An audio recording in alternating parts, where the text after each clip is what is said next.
오늘 아침에 이제 눈을 뜨면서 감사했습니다. 딱 창문을 열어보니 눈이 안 왔더라고요. 뉴스에서는 폭설이 막 내린다고 했는데 눈이 안 온 걸 보면서 기상청에 화가 난 게 아니라 하나님께 감사드렸습니다. 안 그랬으면 우리 또 새벽부터 제설하고 막 이랬어야 되는데 또 날씨가 비교적 그렇게 눈 올 정도로 춥진 않아서 너무 감사한 것 같습니다.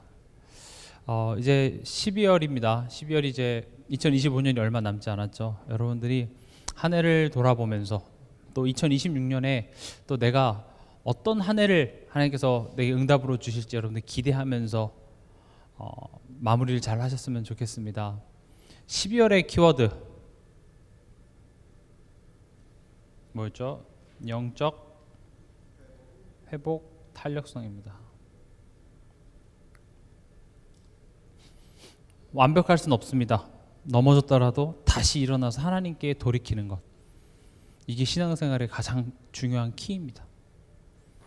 성경의 수많은 인물들의 삶을 보면 그들은 넘어졌더라도 다시 일어나서 하나님께 돌아가고 또 하나님께서 그들의 손을 붙잡으사 또 말씀 앞으로, 제단 앞으로 이끄셨죠. 우리 또한도 마찬가지입니다. 이런 영적 회복 탄력성이 있어야 되는데 이 탄력성이 없으면 우리는 그냥 그 실패의 자리에, 상처의 자리에 계속 머물게 됩니다. 그러면 그 자리에 머물러 있는 정도가 아니라 자꾸 퇴보하게 됩니다. 우리가 그 히브리서를 통해서도 말씀드렸죠.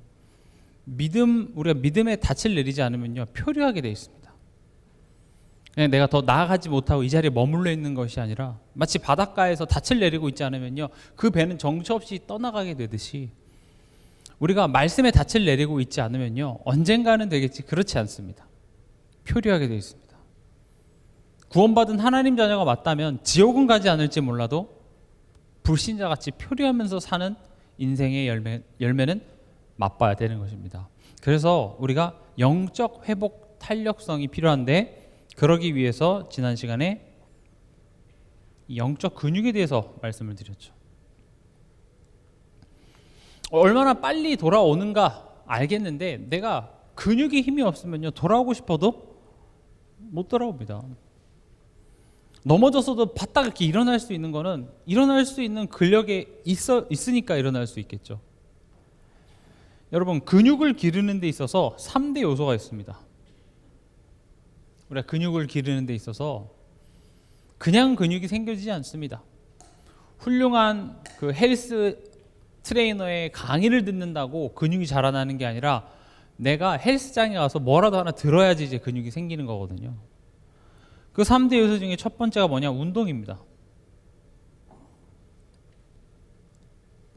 운동을 안 하면 근육이 생기지가 않습니다. 제가 항상 사역하면서 많이 받는, 또 많이 듣는 이야기 중에 하나가 아는데 잘 안 되네요. 참 그게 말처럼 쉽지 않네, 이런 이야기를 많이 해요. 네, 어려워요. 근데 쉽지 않으니까 못 하겠어요. 그리고 정작 운동 한 번도 해보지 않고 야 어떻게 저렇게 근육 같냐, 저거 다 약 맞은 거 아니냐, 뭐 이렇게 이야기하는 사람들도 많은데 포인트는 뭐냐? 운동해야 됩니다. 근육이요 그냥 가서 이렇게 돌돌이 하고 이런다고 생기는 게 아니라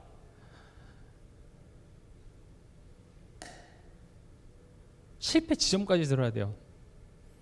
더 이상 못 들 때까지 그걸 들어야지 이제 근육이 생기는 겁니다. 그러니까 근육이 생기는 원리가 근육이 손상이 되고 그 손상된 것을 회복하면서 이제 근육이 커지거든요. 그래서 무거운 것을 계속 들면서 그 근육이 미세하게 이렇게 이제 찢어지고 손상이 되는 거예요. 그러니까 우리 신앙생활에서도 이 영적 근육이 자라나기 위해서는요 우리 삶 속에 문제가 당연히 있을 것이고요. 그러니까 우리가 무게를 든다 했을 때 지구가 당기는 그 당기는 힘에 저항해서 드는 것처럼 우리 삶 속에서도 내가 원하는 것, 내가 하고자 하는 것에 반대되는 그런 저항하는 상황들이 분명히 있을 것입니다. 그런 상황 속에서 우리가 인내하고 도전하고 실천하는 것들, 이런 것들이 운동이 됩니다. 그냥 가만히 앉아서 그냥 하나님이 다 해주시겠지, 절대 그러는 법이 없습니다. 힘들 때일수록 더 말씀의 자리 나오고요. 내가 기도하기 힘쓰고요. 이런 우리 삶 속에 하나님과의 관계를 개선하기 위한 운동이 없이 이게 어느 날 잘하길 바란다라는 것 자체가 애초에 말이 되지 않습니다. 그리고요, 휴식입니다. 제가 사역하는 그 가정 중에서 이렇게 자녀가 이게 축구 선수인 사람이 있는데, 이 아이는요, 내가 다른 애들보다 잘해야 된다라는 그런 생각 때문에 다른 애들 쉴 때 더 운동을 해요. 그럼 이제 우리가 이제 옛날 생각으로는 야, 이제 잘하겠다 싶은데 우리 몸이요, 기계가 아닙니다. 그리고 또 성년기에 있는 아이기 때문에 안 쉬고 운동을 열심히 하면요, 오히려 더 마이너스가 됩니다. 진짜는요, 잘 쉬어줘야 돼요. 우리가 충분히 쉴 때 회복이 일어납니다. 그래서 제일 좋은 휴식이 뭐야? 잠입니다. 잠을 잘 자야 돼요. 여러분들은 수면이 어떠십니까? 맞습니다. 제가 그 사모님께 스마트워치를 차드렸는데 수면 점수가 전 세계 상위 0.1%세요. 푹 주무세요. 근데 이게 진짜 축복이거든요. 누군가는요, 자고 싶어도 못 자요. 또 어떤 한 분 같은 경우는 진짜 내가 이 불면증만 고쳐주면 내가 다 주겠다, 이러신 분도 계세요. 그래서 그분은 편하게 자고 싶어서 항상 이제 저녁 식사하면서 위스키나 그런 술 같은 걸 이렇게 반주해서 먹는데, 그렇게 한다고 해도 이게 잠이 좋지가 않아요. 휴식, 푹 잘 때요, 우리의 감정, 생각, 모든 것이 회복되는 겁니다. 그래서 여러분, 잘 주무시기 바랍니다. 하나님은 사랑하는 자에게 잠을 주신다고 하셨죠. 그래서 저는 예배 자리에 와서 조는 사람한테 그렇게 뭐라 하지 않습니다. 그래, 푹 주무시고 육신으로라도 좀 이렇게 풀고 가시면 좋지 않나 싶기도 하고요. 근데 우리가 이제 육신만 있는 것이 아니라 우리의 영혼도 있기 때문에 여기서 주무시는 것보다는 집에서 이렇게 잘 주무시는 게 진짜 좋습니다. 휴식할 때 근육이 자라납니다. 저는 그걸 기도라고 생각합니다. 영적 휴식은 기도입니다. 바쁘게 막 생각하고 바쁘게 막 그 감정에 휩싸여서 하루 정신없이 살아가는 그 와중에 잠깐 내가 하나님을 바라보는 시간, 또 하나님을 바라보며 내 자신을 바라보는 시간, 굉장히 중요합니다. 항상 제가 세 가지 관계 말씀드리죠. 하나님과의 관계, 나 자신과의 관계, 또 타인과의 관계. 이 세 가지는 서로 영향을 줍니다. 하나님과의 관계에 뭔가 문제가 생기면 반드시 그게 다른 사람과의 관계가 문제가 생기는데, 가만히 보면 내 자신과의 문제가 있기 때문에 그렇습니다. 다른 사람을 용서하지 못하고 이해가 안 된다라는 것은 내 자신이 용서가 안 되는 겁니다. 내 자신을 혐오하고 내 자신이 지금 후회하고 있기 때문에 상대방이 용서가 되지 않는 것이죠. 그래서 제가 금요일에도 말씀드렸지만 그 미국의 유명한 어떤 그 프로그램이 있는데, 가정이 되게 불화하고 막 어렵고 이런 집에 찾아가서 그 아내나 남편을 이렇게 데려다가 한 90일 정도 다이어트도 시키고요, 성형수술도 필요하다면 시키고, 헤어스타일도 최고 그 디자이너가 해주고, 옷도 그 사람 몸에 딱 맞는 걸 딱 입혀서 90일 뒤에 이제 가족들과 딱 만나게 해요. 그럼 와 막 울고 껴안고, 이게 이뻐진 모습 때문에 가족이 좋아지는 게 아니라 내 자신, 그러니까 그렇게 내 자신을 꾸며줌으로써 내 자신에 대한 자존감이 올라가다 보니까 남편에 대한 이해심도 생기고 용서하기도 하고 이렇게 되는 거거든요. 그러니까 내가 누군가를 이해하고 용서하고 품는다라는 것은 굉장히 내면의 힘이 강해야 되는 것이거든요. 그럼 반대로 내가 자꾸 원망이 되고 화가 나고 이렇다라는 것은요, 먼저 내 자신의, 내 내면에 힘이 없어서 그래요. 내가 과거에 했던 그런 선택에 내 스스로가 나 자신에 대해서 가장 큰 핍박자이며 가장 큰 비난자예요. 그래서 누군가는 여러분들은 귀한 사람이다, 너는 하나님의 형상이고 하나님의 자녀다, 이 이야기를 들려줘야 되는데 살아가면서 아무도 나에게 그런 얘기를 안 해준다니까요. 너 왜 이거밖에 못해? 내가 지금까지 해왔던 그 성과를 갖고 나를 평가하지 하나님과의 관계 속에서 내가 얼마나 귀한 사람인지 이야기를 해주지 않습니다. 그래서 우리는 그것을 내게 들려줘야 돼요. 내가 내 자신을 굉장히 혐오하고 있구나. 내가 내 스스로를 용서하지 못하고 있구나.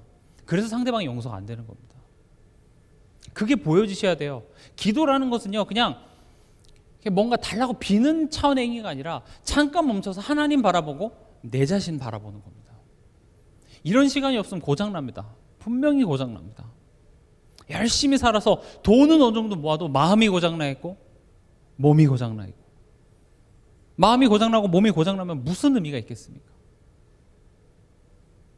여러분들의 하루의 가치를 한번 따져보면요, 제가 여러분들에게 500억을 드리겠습니다. 받으시겠습니까? 받으시겠죠. 근데 조건이 있습니다. 24시간 뒤에 죽으셔야 돼요. 솔깃하십니까? 500억 24시간 확 쓰고 그냥 죽자 이렇게 되십니까? 아니죠. 24시간 뒤에 죽어야 된다면 500억이 무슨 소용이 있겠어요?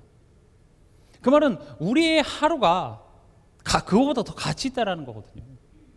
근데 우리는 내 자신 돌보지도 않고 그냥 뭔가 열심히 돈을 위해서, 내 자녀를 위해서, 뭘 위해서 그냥 달려가는데, 그게 꼭 나쁘다는 것이 아니라 내 자신이 영적으로 쉼을 얻고 평안을 얻고 이게 먼저 되지 않고 뭔가를 하면은요, 다 안 된다라는 거예요. 근데 오히려 반대로 내가 힘을 얻고 내가 건강해지면은요, 오히려 더 잘할 수 있습니다. 내가 여유가 생기면 오히려 더 잘할 수 있어요. 그래서 보면 진짜 내가 막 먹고 살기 힘든 형편에서 사업하면은 잘 안 돼요, 대부분. 근데 있는 집 자식들이 사업하면은요, 잘 돼요, 또. 왜냐면 나 이걸로 뭐 그렇게 돈 이렇게 많이 안 벌어도 돼 하는 그런 여유로움이 사업을 더 잘 되게 만들어요. 희한하죠? 여유가 있어야 돼요.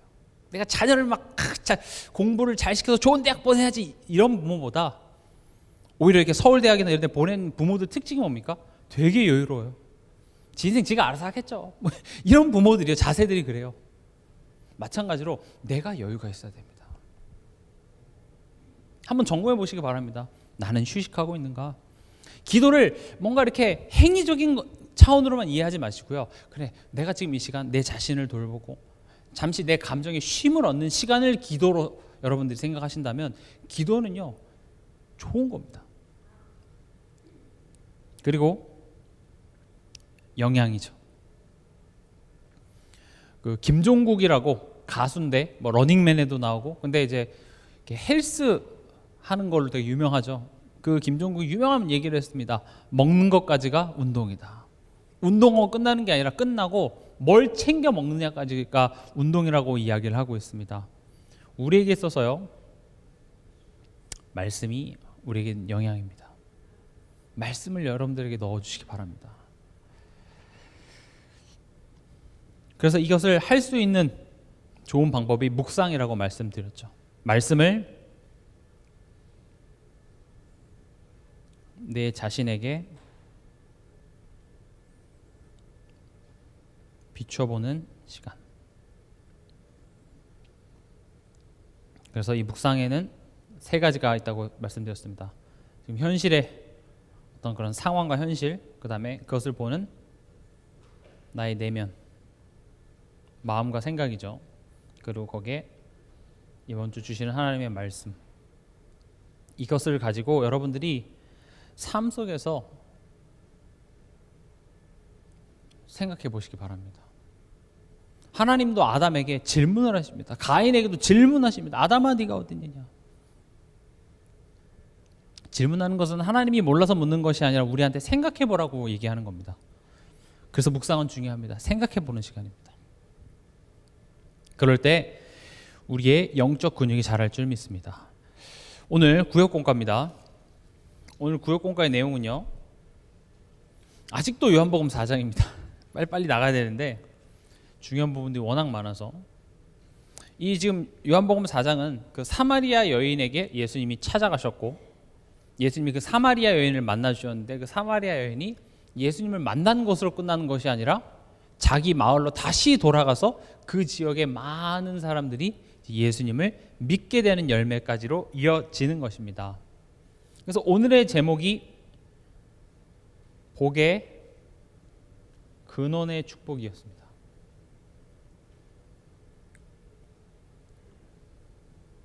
복의 근원.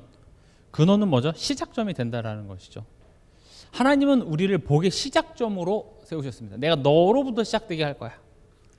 우리가 잘 아는 창세기 12장 2절에서 3절에 이렇게 하나님께서는 아브라함에게 약속하십니다.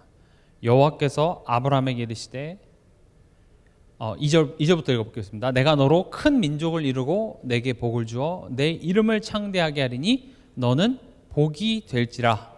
너를 축복하는 자에게는 내가 복을 내리고 너를 저주하는 자에게는 내가 저주하리니 땅의 모든 족속이 너로 말미암아 복을 얻을 것이라 하신지라. 지금 하나님이 아브라함을 복이 되게 해서 이 아브라함으로 말미암아 모든 족속이 복을 얻도록.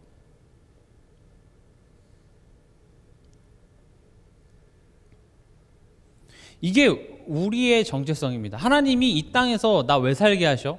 왜 나 이 가문에 보냈지? 왜 날 이 교회에 보냈지? 여러분을 복이 되게 해서 여러분을 통하여서 또 다른 사람들이 복을 얻도록.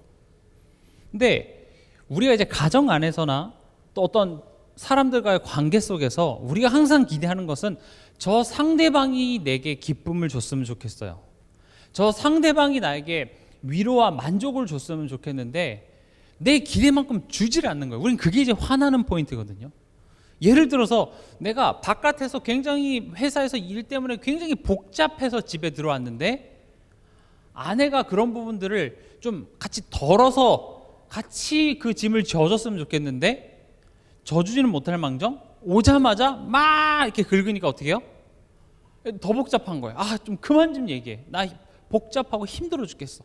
근데 또 아내 입장은 어때요? 아내 입장은 또 나름대로 가정에서 또 자녀들과 어떤 문제 속에서 이런 게 있어서 나도 이것을 나눠주고 싶어서 이야기를 했는데 들어주질 않으니까요. 서로가 서로에게 계속 불만족인 겁니다.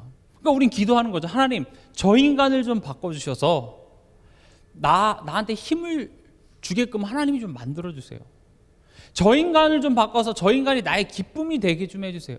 저 인간이 나의 위로가 되게 해주세요. 우린 그 기도를 하는데 하나님은 이야기합니다. 너가 힘주라고 내가 붙여놓은 거야 이렇게 얘기를 하는 거죠.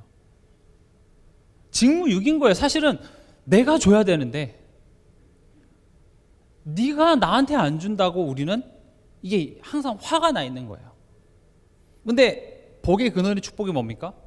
너가 복이 되게 해서요. 아브라함이 하나님 여기 나 도와줄 사람 왜 이렇게 안 붙여줍니까? 이런 이야기를 하지 않았어요. 아브라함이 복이 되게 해서. 그러면 상대방이 나로 인해 힘을 얻으면 나는 그럼 누구로부터 힘 얻어요? 나는 누구로부터 위로 얻어요?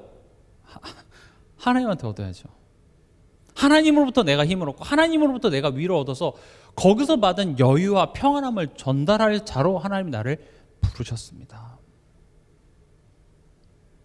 여러분 친구들 중에서 여러분들이 좀 아껴하고 만나기 좋아하는 친구들 특징이 뭡니까?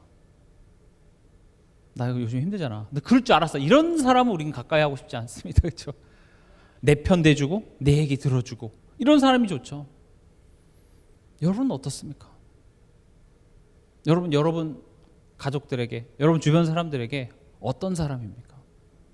위로하고 공감해주고 그게 좋다는 거를 모르는 사람은 없겠으나 내게 여유가 없으니까 그런 게 안 되는 거죠.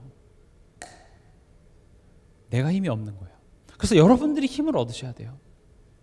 여러분들이 내가 하나님으로부터 힘을 얻고 여러분들이 지금 현실 속에서 이 현실만 보여지는 것이 아니라 이 현실 넘어 하나님이 하신 일들을 보며 소망할 수 있는 그게 있어야 돼요. 그게 수요예배 때도 말씀드렸다시피 예수를 보는 겁니다. 예수를 보라라는 말은 그냥 막연하게 예수님을 이렇게 쳐다보고 있으면은 예수님이 어찌어찌 이런 환경을 변화시켜 준다는 게 아니라 봐봐, 예수님이 어떻게 십자가를 지셨는지 보라고 얘기를 하는 거죠. 야, 예수님도 고생인데 야, 너 이거 못 참냐? 지금 이런 이야기가 아니라 예수님도 하나님이시면서 자기 자신을 구원하고 자기를 핍박하는 사람들을 무찌르는 것으로 예수님의 능력을 쓰신 것이 아니라 오히려 낮아지는 것으로 예수님의 능력을 사용하셨습니다. 그리고 예수님은 그렇게 십자가를 지고 죽으셨는데, 쉽게 말하면 진 거죠. 졌는데 그걸 졌다고 우린 얘기합니까? 아닙니다. 그게 승리하는 거였습니다. 그리고 예수님이 죽고 끝났습니까? 아닙니다. 부활하셔서 하나님의 그 보좌 우편에 지금 앉아 계시면서, 지금 너가 싸우는 싸움 지금 지는 것 같지? 지금 되게 힘든 것 같지? 아니야. 이걸 무조건 통과하긴 해야 되는데, 그러나 너가 낮아지는 것, 그게 승리하는 거야. 그러니까 가정 안에서도 누군 고함 못 질러? 누군 접시 못 던져? 나도 상 엎을 수 있어. 엎지 않는 겁니다. 고함 지르지 않는 겁니다. 사실 그게 힘이에요. 예수님을 보라는 말은 그런 맥락에서 이해되어져야 됩니다. 막연하게 그냥 예수님 보라, 이게 많이 들어서 알지만 그게 도대체 뭔지 우린 이렇게 막연하잖아요. 예수님을 보라. 예수님이 가신 그 십자가의 여정을 봐라. 우리 또한도 지금 그 여정을 가고 있고, 예수님이 죽음이 끝이 아니라 부활하셔서 하나님의 영광의 자리에 계신 것처럼 우리의 인생 또한도 하나님께서는 힘듦만 있는 게 아닙니다. 영광에 또 기쁨으로 하나님께 감사할 수 있는 그런 시간들이 압도적으로 더 길다라는 사실이죠. 그래서 우리가 그 사실을 알 때 우리는요, 또 다른 사람에게 평안을, 기쁨을, 소망을 줄 수 있는 사람이 되는 것입니다. 그래서 창세기 12장 1절에 너는 너의 고향과 친척과 아버지의 집을 떠나 내가 내게 보여줄 땅으로 가라. 하나님께서는 익숙함에서 떠나는 훈련을 시키십니다. 다시 말하면 내가 하나님보다 더 의지했고 하나님보다 더 찾았던 것, 그것으로부터 떠나는 훈련을 하는 겁니다. 이 익숙함이 다름이 아니라 뭐가 되냐? 우상 숭배가 됩니다. 우리 모두에게 다 그런 부분들이 있죠. 우상 숭배하면 진짜 돌이나 뭐 나무로 형상을 만들어 놓고 거기에 절하는 것만이 우상이 아니라, 우리가 힘들고 어렵고 고단하고 때론 심심할 때마다 내가 찾는 것들이 있습니다. 그게 우리에게는 우상입니다. 내 안에 있는 우상을 볼 수 있는 게 더 중요합니다. 그 일본의 어떤 선교사님 같은 경우는 가시다가 이렇게 신사 이런 거 보면 막 떠나갈지어다 막 결박 막 하세요. 근데 얘기 들어보면은 그 안에 그런 우상들이 많거든요. 자기 안에 우상은 보지 못하면서 저 우상만 보고 하는 거, 저는 그거보다는 내 안에 있는 우상들을 발견하는 게 훨씬 중요하다고 생각합니다. 그러니까 오늘 이 사마리아 여인 같은 경우도 뭐가 우상이었습니까? 5 남편과 5 남편 1 보이프렌드가 있었죠. 가서 네 남편 불러와라 예수님이 얘기하니까, 저 남편 없는데요. 맞다. 5 남편이 있었고 지금 그것은 보이프렌드지, 이렇게 얘기하는 거죠. 그러니까 남자로부터 그것을 만족을 얻고 뭐 쉼을 얻으려고 하는 이게 안 채워지는 거예요. 그러면 우린 질문해 볼 필요가 있죠. 나는 무엇을 의지하고 있는지. 거기서부터 떠나는 훈련입니다. 우린 그거를 고난이라고 부릅니다. 왜냐? 익숙함에서 떠나는 건 불안해요. 그렇죠? 예를 들어서 내가 고정적인 수입이 계속 들어왔다는 건 계속 익숙한 것이죠. 근데 그 고정적인 수입이 딱 끊기면 어때요? 그때부터 불안의 시작이지만, 또 동시에 하나님의 입장에서는 익숙한 것에서부터 떠나 진짜 본격적으로 하나님을 온전히 의지할 수 있는 새로운 시간표가 열린 것입니다. 우리가 그렇게 볼 수 있어야 돼요. 이 여인에게도 그런 예수님과의 만남이 그런 시작이 된 것입니다. 오늘 1번 보면요, 완전함이 아닌 순종을 통해 일하시는 하나님, 그랬습니다. 사마리아 여인은 예수님을 만난 후 마을로 돌아가 사람들에게 예수님에 대하여 말하였습니다. 그녀는 신학을 전공한 사람도 아니었고 율법 교사처럼 성경을 깊이 연구한 학자도 아니었습니다. 또한 뛰어난 언변으로 사람들을 설득할 만한 능력을 가진 사람도 아니었습니다. 오히려 사람들의 시선을 피해 아무도 찾지 않는 시간에 물을 길러가야 할 만큼 약점과 상처를 안고 살아가던 여인이었습니다. 그럼에도 불구하고 그녀는 자신이 만난 예수님, 메시아이신 그분이 자기 삶에 찾아오셨다는 사실 앞에서 느낀 기쁨과 감격을 숨기지 않고 마을 사람들에게 전했습니다. 하나님께서는 바로 이 연약한 한 여인을 통해 한 성읍을 변화시키셨습니다. 우리 또한 신앙생활을 하다 보면 신자로서 내가 속한 자리, 가정, 가문, 직장, 교회에서 내가 할 수 있는 일이 거의 없다고 느껴질 때가 많습니다. 넓은 세상 속에서 내 존재가 너무 작고 초라하게 느껴질 때도 있습니다. 그러나 오늘 본문이 보여주듯이 하나님은 강한 자를 들어 일하시기보다 오히려 약한 자를 사용하셔서 하나님의 능력과 은혜가 더욱 분명하게 드러나게 하십니다. 사람을 살리고 변화시키는 능력은 말하는 사람의 완전함에 있지 않고 그 증언이 가리키는 예수 그리스도에게 있습니다. 그러므로 우리는 자신에게 집중하기보다 예수님께 시선을 두고 그분을 의지해야 합니다. 그리고 무엇보다 이 여인은 가서 말했습니다. 신앙은 머리로 이해하는 데서 멈추지 않습니다. 삶 속에서 순종으로 드러날 때 믿음은 비로소 자라고 깊어집니다. 지금 이 연약한 한 여인으로부터 이 사마리아 복음화가 시작되었죠. 이 사마리아 여인의 이 상처와 아픔을 하나님께서는 오히려 하나님을 체험할 수 있는 기회로 바꾸시고 그 체험이 결국 또 다른 사람들에게 증인으로 설 수 있는 계기가 된 것입니다. 하나님이 통치하시고 하나님이 주관하신다고 해서 지금 내가 가지고 있는 상처를 하나님이 만들어낸 건 아닙니다. 하나님이 여러분들에게 아픔을 만들어낸 게 아닙니다. 그 상처와 아픔은요, 내가 하나님이 아닌 다른 것 의지하다가 생긴 상처들입니다. 하나님이 이 아픔을 준 게 아니에요. 내가 하나님이 아닌 다른 것 의지하면서 생긴 아픔인데 하나님은 그 상처를 없애버리는 게 아니라 그 상처와 아픔, 과거의 나의 어리석은 선택까지 다 합해서 선을 이루신다라는 것이죠. 쉬운 예로 이제 어떤 한 사람이 있는데 그 한 사람은 불안이 심해요. 불안이 많고 생각이 많아요. 그래서 어떤 일을 하거나 삶 속에서도 모든 것이 내 통제 아래 있어야 돼요. 이건 이렇게 돼야 되고 저건 저 위치에 있어야 되고, 그게 심히 이제 강박증이 되는 거겠죠. 근데 이제 어떤 예상치 못한 사건을 만나면서 이 불안과 두려움이 이 사람의 마음과 생각을 완전 사로잡아 버린 거예요. 그러니까 그것 때문에 뭐 공황장애도 오고 밤에 잠도 잘 못 자고 무기력해지고. 근데 하나님께서는요, 그 불안을 제거하시기보다 그 불안을 통하여서 오히려 불안할 때마다 하나님을 바라보고 하나님을 의지하며 살아가도록 그 사람을 이끌어 가시더라고요. 내 안에 있는 상처, 불안이라는 상처, 두려움이라는 그런 상처와 아픔들이, 나의 약점이 오히려 그게 드러날 때마다 하나님을 더욱 의지하게 되니 나에게는 상처였으나 그게 뭘로 바뀐 겁니까? 축복으로 바뀌더라는 것이죠. 그러니까 예전에는 저렇게 생각 없이, 계획 없이 그냥 이렇게 살아가는 그런 사람들 보면서 때로는 저렇게 생각 없이 살면 얼마나 좋을까, 부럽다, 하나님 불공평하시지, 왜 이렇게 나는 생각이 많고 왜 이렇게 나를 이렇게 복잡하게 만드셨을까 생각했는데 보니까 오히려 축복인 거예요. 공평한 거예요. 그래, 그것 때문에 나는 저 사람보다 나는 더 하나님 많이 의지하고. 무슨 말인지 이해가 되시죠?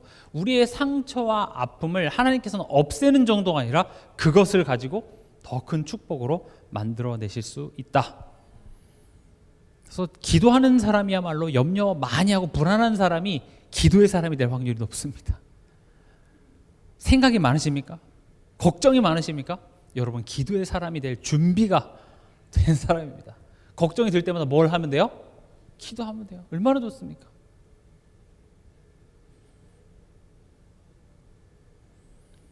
이 여인은요, 아는 것에서 가서 말하는 것까지 된 것입니다. 예수님을 만나고 끝나는 것이 아니라 가서 말을 했습니다. 우리가 복음을 전할 때 말로 설명하는 전도의 방법도 있습니다. 그러나 저는 그거보다는 내가 변하는 것, 전 이게 최고의 전도라고 생각합니다. 이 말을 오해하면 안 됩니다. 말하는 전도가 필요 없다는 말이 아닙니다. 그것도 굉장히 해야 되고 중요한 내용이나, 내가 변화하지 않고 말뿐인 신앙생활이 아니라 내가 변화되는 것이 최고의 전도가 됩니다. 그러니까 우리가 잘 아는 그 사도행전 4장의 안진뱅이, 성전 미문의 안진뱅이 사건 잘 아시죠? 베드로와 요한이 막 예수님에 대해서 전하고 막 해서 그거를 이제 비판하고 하려고 딱 왔는데, 베드로랑 말싸움을 하는데 옆에 누가 서 있어요? 안진뱅이가 서 있잖아요. 그러니까 사도행전 4장 14절에 또 병 나은 사람이 그들과 함께 서 있는 것을 보고 비난할 말이 없는지라. 그렇잖아요. 지금 성전 민문에 그 유명한 안진뱅이가 이게 서 있어요. 그럼 할 말이 없죠. 맞고 틀리고 이게 지금 말장난이 아니라 지금 서 있잖아요. 그럼 뭐라 얘기합니까? 우리도 마찬가지입니다. 가정 안에서, 직장 안에서, 사람들과 관계 속에서 내가 변해버리면 돼요. 내가 하나님 잘 모르겠고, 뭐 교회 이런 것도 내가 뭐 예전에 뭐 가봤는데 상처도 많고 별로더라 했는데, 근데 내가 니를 보니까 하나님은 살아계신 것 같다. 이 정도가 돼야 돼요. 엄마를 보면 정말 하나님이 살아계신 것 같긴 해. 맞긴 해. 요즘 애들 말투로 맞는 것 같아. 그게 돼야 돼요. 전도하기 위해서 그런 체를 하라는 게 아니라 여러분들이 정말로 하나님으로 만족하고 기뻐하시면 됩니다. 그게 나를 변화시켜요. 그래서 저는 항상 내게 집중하라고 말씀드립니다. 그게 시작이에요. 그게 가장 좋은 방법입니다. 나를 변화시키세요. 성경의 말씀은 언제나 다른 사람 이야기하는 것이 아니라 내게 초점을 두고 있습니다. 그래서 제 메시지를 가만히 들어보면 결국 너나 잘하세요, 이 얘기로 결론이 져요. 니나 잘해, 나나 잘하자. 남 이야기하지 말고, 세상 뭐 어쩌고저쩌고 그런 얘기하지 말고 내가 잘하고 내 할 일을 하면 돼요. 그러니까 야구나 이런 경기에서도 그 외야수들이 내야수 못한다고 야 너 왜 이렇게 못해 하면서 글러브 집어넣어주고 내가 할게 이러면 안 돼요. 어떻게 해야 돼요? 적어도 내게 오는 볼은 내가 다 받아내야 되는 거거든요. 예전에 그 김병지가 골키퍼인데 갑자기 공을 들고 골을 넣고 앞에까지 갔죠. 그러다 골을 먹혔어요. 아무리 공격수가 답답해도 골키퍼는 뭘 해야 돼요? 내 자리에서 공을 잘 지켜야 돼요. 답답하다고 갑자기 공을 몰고 앞으로 나가서 슛을 쏘고 이러면은 안 됩니다. 이해가 되시죠? 두 번째입니다. 신앙은 전해 들음에서 직접 만남으로 자라간다.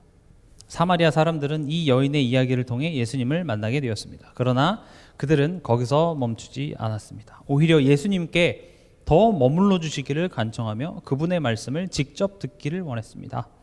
예수님은 그들의 요청에 응하셨고 그 결과 더 많은 사마리아 사람들이 예수님의 말씀을 친히 듣고 예수님을 믿게 되었습니다. 그리고 그들은 매우 중요한 고백에 이르게 됩니다. 이제 우리가 믿는 것은 당신의 말 때문이 아니라 우리가 직접 듣고 그분이 참으로 메시아 곧 그리스도이심을 알았기 때문이다. 여기에 신앙의 결정적인 전환점이 있습니다. 신앙은 언제나 누군가의 말로 시작됩니다. 부모의 믿음, 목회자의 설교, 친구의 간증을 통해 우리는 예수님께로 인도받습니다. 그러나 참된 믿음은 거기서 멈추지 않습니다. 참된 믿음은 예수님을 직접 만나고 그분의 말씀을 직접 들을 때 깊어집니다.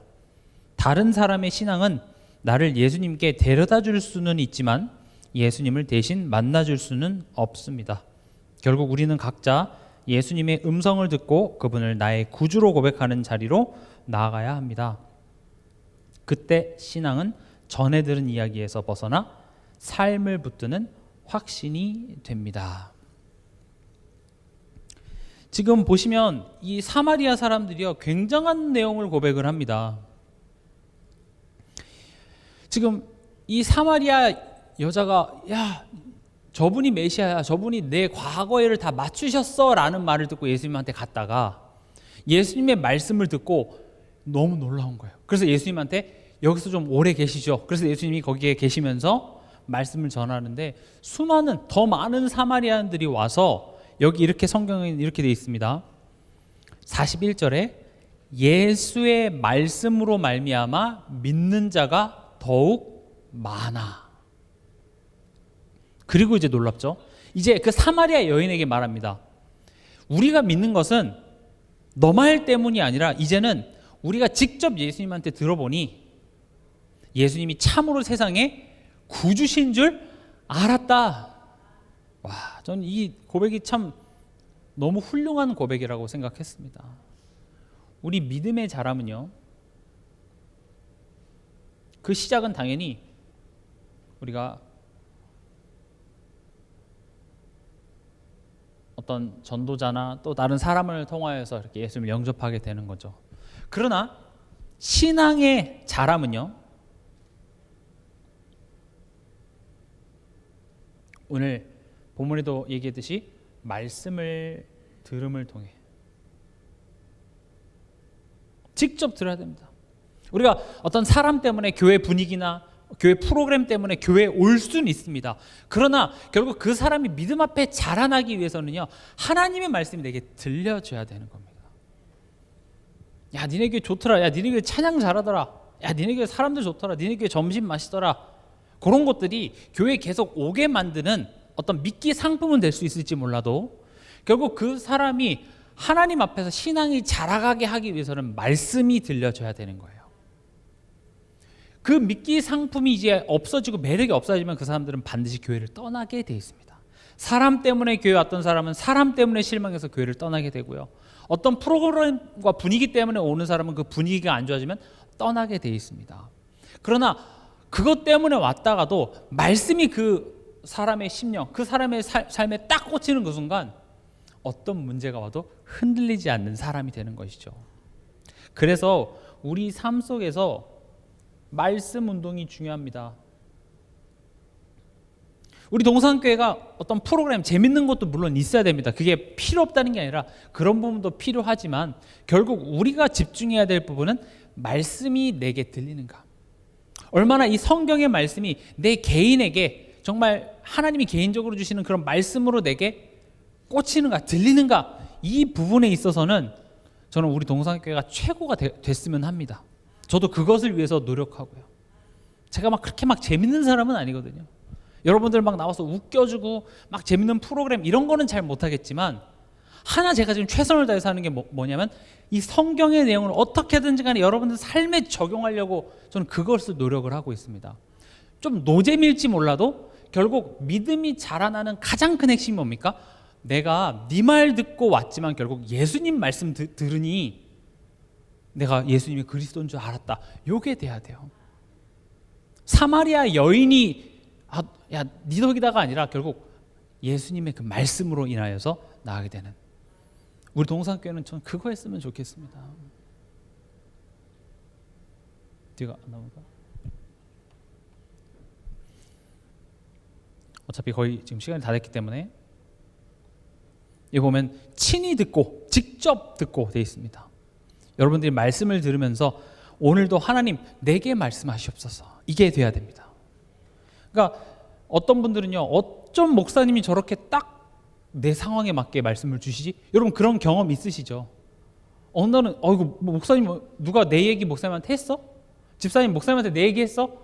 라고 질문할 정도로 강단을 통해서 기가 막히게 나올 때가 있어요. 근데 우린 그때만 목사님이 뭔가 삘이 꽂혀갖고 한 게 아니라 항상 그렇게 메시지가 나오는데 그날따라 내가 그렇게 들리는 거예요. 성령이 이렇게 역사하신 거예요. 그럼 우린 기도해야 돼요.